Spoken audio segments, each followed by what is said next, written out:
So the first thing that I want to share with you guys, I'm gonna share my screen with you, is Ivy Park. Ivy Park. Now this is a big story in the business world, and I'm going to explain to you why this is a big story in the business world. Okay. Um, Let me get myself up on the screen. Boom. Okay. So now that we're on the screen, let's have a conversation, ladies and gentlemen. So Beyonce's clothing line. Now we had a conversation first and foremost about how y'all need to not be taking out personal loans, using your credit cards, or divesting from your 401k in order to go and see the Renaissance clothing tour. However, I want to break down this article specifically because it's very, very important for us to parse through before we get into all of the foolishness, before we start looking at the State of the Union, because I did not look at it. I wanted to review it with you guys today before we get into just pearly things, kicking out a black chick off her panel and all of that and having that conversation. Let's get to the money, all right? Let's really understand why we doing this, because throughout all of the entertainment, we got to put the medicine and the candy to make sure that you guys can live the life that you want to live and make informed decisions. Now, Beyonce's clothing line with Adidas is suffering from weak sales. Revenue from the singer's Ivy Park brand fell more than 50% last year, documents show, with no signs of slowing down. Now, why is that important to us? Well, we want to parse through the data to better understand exactly what's going on in the economy. Not only in the economy, but the potential companies that we want to invest in. But before we do that, let's read a little bit of the article and let's break it down, okay? Beyonce fans are clamoring for tickets for a world tour, but apparently her music superstar is having a harder time finding buyers for her line of inclusive streetwear. Beyonce's fashion partnership with Adidas has produced weak sales of her Ivy Park clothing brand, all right, according to documents and people familiar with the matter, leaving a roughly $200 million hole in the company's annual projections. So, one thing that we can say for sure, and we want to look at this objectively. We don't want to lean into this just because we don't like Adidas, because of Kanye's situation and all of this other type of stuff. We want to remove our emotions so that we can make informed decisions based off of the information that's being provided. Now, I'm going to tell you how I would play this if I was investing in sneaker companies. I've divested myself from investing in Nike because I don't necessarily like how Nike has been handling things, including the Kyrie Irving situation. So it's personal for me. However, it may not be personal for you, and I have to be objective enough in order to give you the information and how it is that I see this. First of all, Adidas has been trying to make inroads into the urban community. And one of the ways in which they decided to do so is they started to take advantage or try to compete with Nike as far as trying to acquire athletes that are participating in the basketball arena. Now, there is no better way for a company in order to align themselves with people outside of, and the best way that you can get some form of advertisement is not through TV, it's not through internet ads, it's not through anything that is by having an organic connection with the people that you then sell the products to, which is one of the reasons why people tap into influencers. When people send me products, when people ask me for sponsorships, and I'm a parse this out from a smaller scale, and then I'm gonna break it out into a much bigger platform, right? When people send me products, they understand that I would never give anything to you guys that I was not using myself, which is one of the reasons why I rock with the Alpha Juice Company, right? It's one of the reasons why I rock with T. Chanley. It's one of the reasons why I make sure that y'all tap into the Patreon, because I would never tell you to do anything that I would not do myself. I have to truly embrace it. It is a part of me. It is a part of my brand. It is a part of my image, and I value you guys, and so they understand that, and they know how loyal you guys are to me, especially my bag chasers. And so when they want to align with me, they give me the products, and then they ask me to try it, and then they have a conversation, and we figure it out over a span of time, right? What Adidas tried to do is compete with Nike on a much bigger scale, but they failed in a lot of different ways. Let's look at all of the athletes that I can just name right off the top of my head that Adidas have. They have Trae Young. I'm not really feeling those sneakers, and I don't think anybody is really buying Trae Young sneakers. James Harden, they gave him an egregious amount of money. James Harden has been stealing money from the NBA and Adidas for a very long time. Shout out to James Harden for getting his bag. I'm going to be reading super chats throughout the show. James Harden, somebody tell me in the chat who owns a pair of James Hardens and when have you ever seen a pair? James Harden has been stealing money for a long time. Unfortunately, unlike Kanye or Ye, James Harden has not done anything in order to void his contract, so they got to get that money up, right? You also have Dame Lillard, and no matter how much you want to call him Logo Dame, I don't know anybody that is out there going and purchasing Dame Lillard shoes. Now, Nike, on the other hand, they have a much different strategy. They have brand ambassadors. They don't always just give people their own shoe, right? Jason Tatum, for example, who I think is at some point within the next 3 to 4 years going to become the face of the NBA or one of the faces of the NBA, he is a brand ambassador for Jordan. Some people cannot carry an entire line by themselves in which people then become invested in their name, like a LeBron James, like a Michael Jordan, like a Kyrie Irving, like a Kevin Durant, right? Some people are just brand ambassadors. Melo was a brand ambassador for Jordan. Again, I said Jason Tatum. He was a brand ambassador. They trying to break out Giannis. I'm not really sure how that's going to work out. They're trying to break out Giannis, but the strategic investment that they make in these athletes, they also align themselves with entire universities and the entire league itself, or different people, or they say that we're gonna make the jerseys and so on and so forth, right?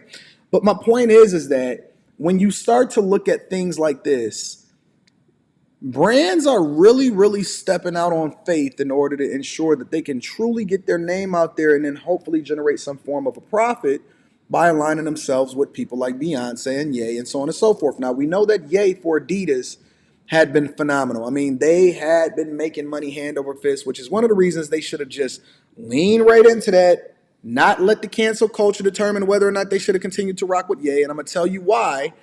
Because the people that are advocating the most for them to cancel the shoes are not the ones that were buying Yeezys. Let me say that one more time. The woke culture, especially the LGBTQ community, were not the ones that were immersed in sneaker culture. They were not the ones that were getting the shoes sold. And so all this tells me is that the brass that is overseeing what is happening at Adidas truly does not understand their customer, which is one of the reasons that if I were an investor, I would never invest my resources or my money into Adidas. Let me say that again. If I were an investor, I would never, ever invest my money into Adidas because they truly do not understand the culture. You probably have somebody that's sitting over there at the top. And again, I go over the 8 things that I look for when I'm looking to invest in a company inside of the Patreon. So if you're not a bag chaser, you need to get inside of that. Because I don't sell courses. It's really just whatever it is that you pay in a Patreon. That's what it is that you go with. And you get all of the information and you unlock everything, right? Adidas does not understand their culture or our culture. And it is one of the reasons why you have a foreign company coming into a completely different land and trying to sell you on something that they truly do not understand. It's similar to American companies trying to break into what's happening over there in China. And they have such a hard time because they truly do not understand what happens in Chinese culture. They don't understand why Chinese people are buying the cars that they're buying. They don't understand the language. They don't understand the culture. You'll see a brand like Yum Brands. Yum Brands, I believe, is owned like Taco Bell, KFC, all of those different brands. And then they have to shut down operations because they expanding too fast in the foreign lands and they truly do not understand the culture. It even comes all the way, you can bring it back to America, right? In America, there are brands that expand too fast, right? And you'll have a brand that is big in the Midwest, but they cannot make inroads into the South. They have to expand slowly. They have to truly understand their customer base, and then they have to adapt to whatever it is that they're doing over there in order to ensure that things are successful. You got Adidas over here, and they had a hit or home run just because they aligned themselves with Yeezy. But the only reason that they were winning with Yeezy is because they let Yeezy have creative control and direction over what it is that he was doing because he understood his customers. Nike, they're an American company, and although I don't necessarily like what it is that they're doing, they truly understand their customers. I don't believe that Adidas, in my personal opinion, and I'm not a financial advisor, I believe that Adidas is going to continue to torpedo themselves all the way down until they can find another Yeezy or they align themselves with Yeezy and that they become they play the back seat and they let the brand ambassadors do what it is that they do and then they're successful at what it is that they got going on. Beyonce, in my opinion, was never the one that they needed to lean into as far as their Ivy Park brand and being successful. And you see it. You see it in their company projections. I've never invested in Adidas. I never will. Sales of Ivy Park tumbled more than 50% to about 40 million in 2022. That seems like a big number until you realize that the projections was much more. Their projections is coming in below the internal Adidas projections for 250 million in sales that year. So now what Adidas is trying to do is they're trying to lean into their other brands or the other people that are ambassadors for the brand to try to plug in a hole to make themselves look good for investors, because they are a publicly traded company, to make themselves look good for investors, because they don't have Yeezy and it's hard for them to be able to backtrack and get them back into the brand, and they trying to figure out that strategic hole that they got to plug. Yeezy was generating billions every year.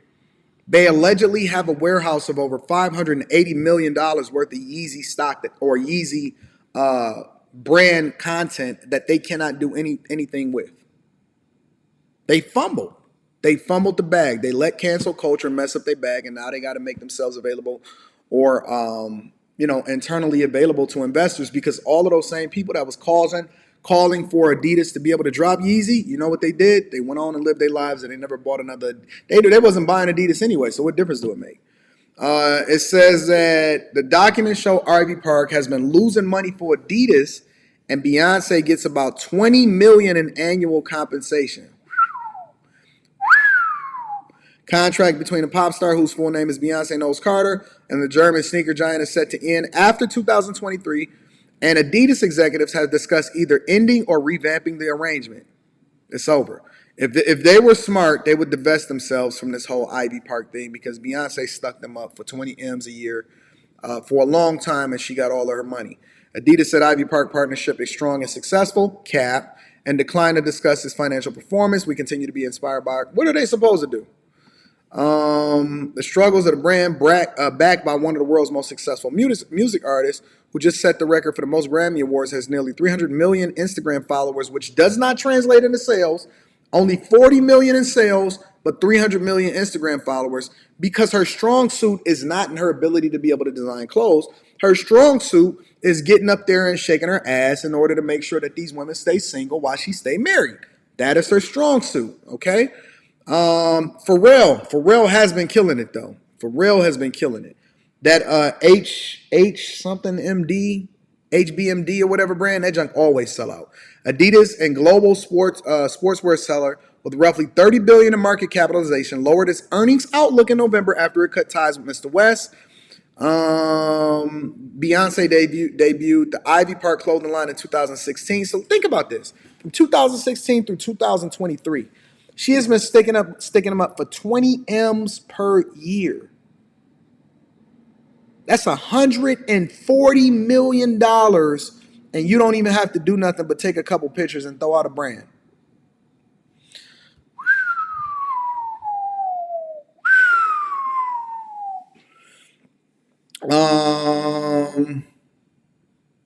Let's see.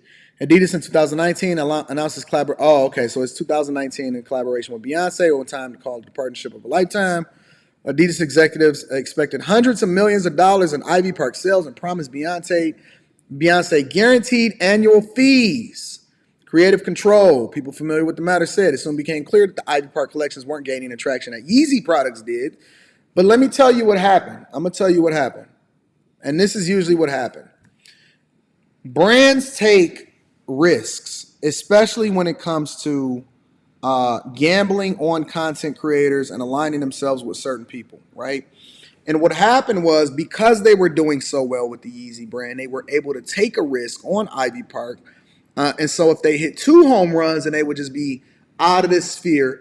But it didn't really matter as to whether or not she was actually going to be a loss leader for the brand or not, because they still had Yeezy to lean on.